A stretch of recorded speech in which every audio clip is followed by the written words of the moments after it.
Bonjour à tous, j'espère que tout le monde va bien et bienvenue dans cette nouvelle vidéo. Aujourd'hui, on va parler d'un autre type d'escalation des privilèges, également qui fait partie des privilèges pseudo. Ok. On va vite fait expliquer le concept et puis on aura à passer directement, instantanément à la partie pratique de celui-ci. Ok. Voilà, comme vous le savez, le programme sudo, ok, est dans la majorité des cas utilisé sur les systèmes d'exploitation Linux, tout comme le Mac, ok, pour lancer les différents processus avec des droits d'un autre utilisateur. Donc, ça peut être un utilisateur spécifique ou un administrateur, et ainsi de suite. Alors voilà, il va nous aider à exécuter des commandes, par exemple, réservées aux personnes qui ont les droits d'administrateur, et voilà. Et celui-ci constitue généralement une couche de sécurité supplémentaire, ok, avec une protection particulière contre tous les dommages qui peuvent arriver au niveau du système, ok. Alors, très souvent, lorsqu'on doit configurer un utilisateur qui doit, par exemple, exécuter des commandes avec les droits supérieurs ou supplémentaires, ou en tant qu'administrateur ou avec des autorisations un peu plus privilégiées, généralement, il y a un fichier qu'on appelle par le fichier sudoers, ok. On va essayer de voir, par exemple, dans le cas de notre machine attaquant, ok, qui est notre Kali Linux, on va essayer de voir ce fichier-là. Ça se trouve sur cet emplacement, ok, etc. Excusez-moi.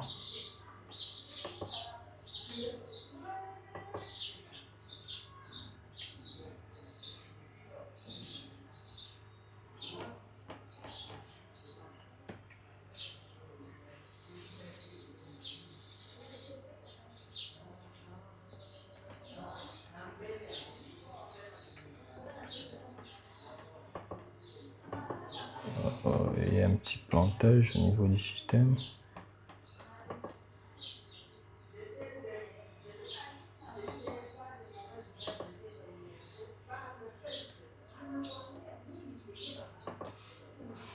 Voilà, on va utiliser le fichier sudoers, ok, sudoer, ok. Voilà, c'est au niveau de ce fichier qu'on verra exactement, par exemple là, comme vous venez voir, tout utilisateur root, ok, voilà, donc l'utilisateur root a le privilège d'exécuter toutes les commandes de tout et de tout sauf rien, ok. Voilà, et les membres qui sont dans le groupe sudo ont également le même droit. Donc ici, on n'a aucun autre utilisateur particulier qui pourra faire ce que l'utilisateur sudo pourra faire. Alors s'il faudrait ajouter un utilisateur particulier, alors ça sera la même chose. Il faudrait ajouter cette ligne-là, et puis voilà, ajouter les noms d'utilisateurs, ainsi de suite. Et s'il faut mettre par exemple un binaire spécifique qui doit être exécuté sur un utilisateur particulier, on va simplement dire all égale entre parenthèses all espace le chemin d'accès du binaire, ok. Voilà, nous c'est pas ce qui nous intéresse. Alors ce qui nous intéresse, on doit se connecter, on doit faire l'escalation des privilèges d'une version sudo. Alors cette sudo, ok, cette commande sudo a également plusieurs vulnérabilités. Comme vous pouvez le remarquer, dans la version IAI, dans la version CVE 2021, 2020-2021, ok, 2021 3156, il y a eu une CV qui a été découverte avec les différentes versions de sudo. La version 1.8.31 et la version 1.8.27 et la version 1.8.27 pour Debian 10, la version 1.9.2 pour Fedora 33, ok. Alors, pour trouver la version sudo, ok, voilà, il faut juste faire la commande sudo-v OK, V en majuscule. Alors nous, ce qui nous intéresse, nous allons directement se connecter sur notre machine cible. OK. Voilà, parce que c'est là où on va traiter tous ces sujets. L'objet de cette vidéo. On va se connecter sur notre instance via SSH. Voilà. On va saisir notre mot de passe.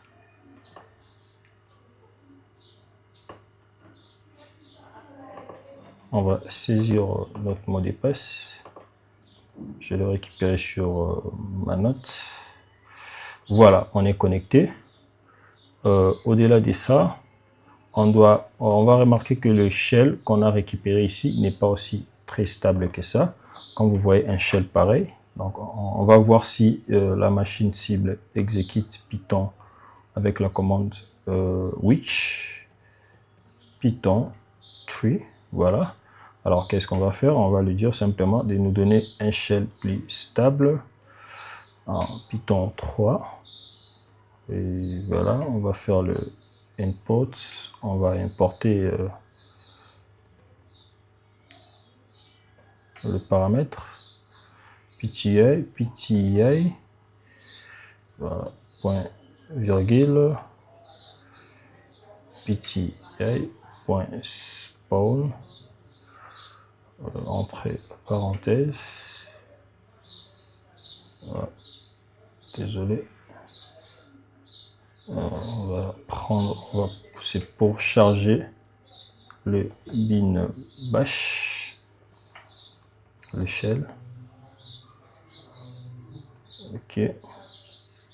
On va fermer la parenthèse, puis les guillemets. OK, j'ai oublié la commande. On va reprendre vite fait. Python 3, on va faire le import en Python 3 commande, donc c'est la commande qu'on doit exécuter. OK, on va faire le import PTI, point virgule,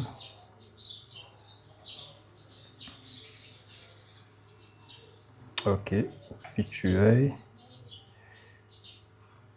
point spawn, entre parenthèses,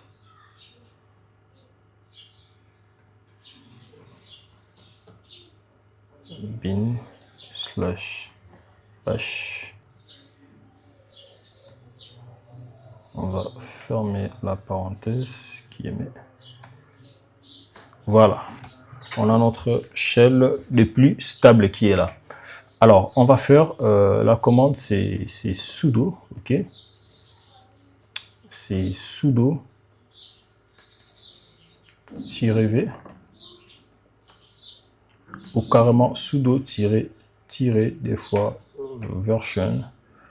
Là, on peut voir la version. Or, cette version-là, en réalité, c'est une version vulnérable, OK?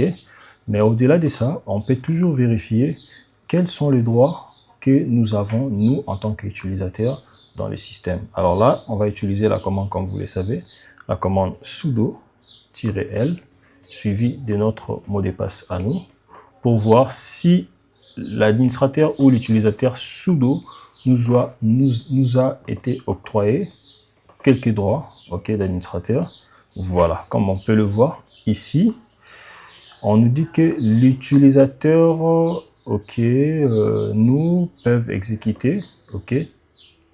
Donc, tous les autres utilisateurs peuvent exécuter, OK, des commandes, OK, la commande ncdi, donc le binaire ncdi, à l'exception de l'utilisateur root. Quand vous voyez point d'exclamation et l'utilisateur spécifique, ça veut dire que tout utilisateur sur cette machine peut exécuter ces binaires, OK, à l'exception de l'utilisateur root, OK. Voilà, donc tous les autres peuvent utiliser sudo, hein, à l'exception de l'utilisateur root, à l'exception de l'utilisateur root. Voilà, c'est un peu de ça, c'est que ça veut dire. Alors, nous avons deux possibilités d'exploit ici, soit la version sudo, soit avec celui-ci. On va voir lequel est possible. Alors, si je fais déjà, je dois voir les binaires NC2U, je ne connais pas exactement ce que ça est. Voilà, sûrement c'est un exécutable Linux. Alors, qu'est-ce que je fais? Je vais aller, il y a la plateforme qui s'appelle GTInfoBin. Ok, généralement, on peut trouver beaucoup de vecteurs des privilèges d'escalation, ok, sur celui-ci. Donc, je vais y aller vite fait dans la plateforme, ok. On va le faire apparaître sur l'écran. Voilà. Comme vous pouvez le remarquer, GTInfoBin, ok. Voilà, il a les différents types d'exploits disponibles pour les binaires Linux. Alors nous, ce qui nous intéresse, ça sera on peut rechercher, on va filtrer, on va rechercher le NCE2I, ok. Voilà, il est là. Il dit que c'est un exécutable, ça peut nous donner les fonctionnalités de shell et autres. On va essayer un peu de faire des recherches, voilà. Ici, on nous dit qu'avec cet exécutable, on peut trouver un shell interactif avec des privilèges sudo, ok, voilà, en exécutant le binaire. Et puis, une fois sur l'application interactive, il suffit juste d'appuyer sur la touche B, peut-être pour faire les spawn shell, ok. Donc, pour spawn les shell système, donc les shell avec beaucoup plus de privilèges.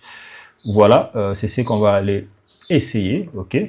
Alors ici, on a le schéma d'accès du binaire.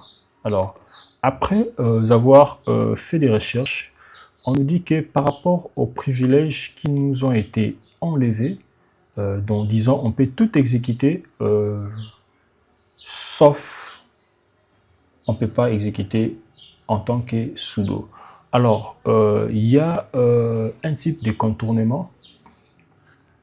Il y a un type de contournement, ok, à laquelle on peut faire au niveau du système, ok, pour dire que voilà, bon, peu importe l'identifiant qu'on a, parce qu'on sait bien que dans les systèmes Linux, ok, l'identifiant sudo a toujours été évalué à 0, au numéro 0. Alors, tout autre identifiant avec la valeur supérieure à 0, si je fais par exemple la commande ID, ok, tout autre utilisateur avec l'identifiant, avec le UID au-delà des 0, ça veut dire qu'il n'a plus de privilèges à l'utilisateur.